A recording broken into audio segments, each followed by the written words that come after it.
বগুড়ায় আদালত চত্বরে আলোচিত কন্টেন্ট ক্রিয়েটর আশরাফুল আলম ওরফে হিরো আলম হামলার শিকার হয়েছেন। এ সময় তাকে কান ধরে ওঠবোস করানো হয়। হিরো আলমের দাবি, বিএনপির লোকজন তার উপর হামলা চালিয়েছে।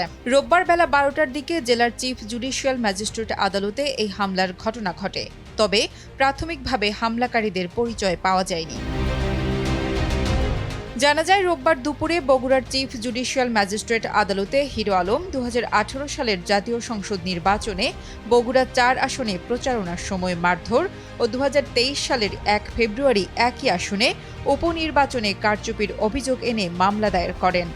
মামলায় আওয়ামী লীগের সাধারণ সম্পাদক ওবায়দুল কাদের, বগুড়া 4 আসনের সাবেক সংসদ সদস্য রেজাউল করিম তানসেন ও সাবেক প্রধান নির্বাচন কমিশনার কাজী হাবিবুল আউয়ালকে আসামি করা হয়। বেলা 12টার দিকে আদালত চত্বরে হিরো আলম সাংবাদিকদের সঙ্গে মামলার বিষয়ে কথা বলার সময় 5 থেকে 7 জন যুবক তারেক রহমানকে নিয়ে কটূক্তি করার অভিযোগ এনে অতর্কিত হামলা চালায়।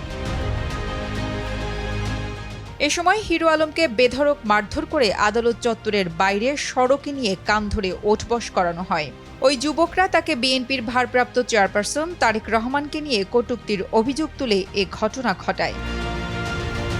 মারধরের শিকার হওয়ার পর সাংবাদিকদের হিরো আলম বলেন, এক স্বৈরাচারের পতনের পর আরেক দল নিজেদের সন্ত্রাসী কার্যকলাপ শুরু করেছে।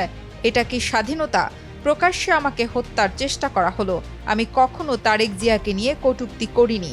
যদি কেউ তারেক রহমানকে নিয়ে কটূক্তির ফুটেজ দেখাতে পারে, তবে আমি জুতার মালা গলায় দিয়ে ঘুরব।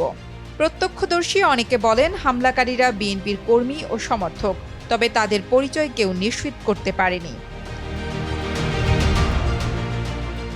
নুসরাত জাহান কলি, কালের কণ্ঠ।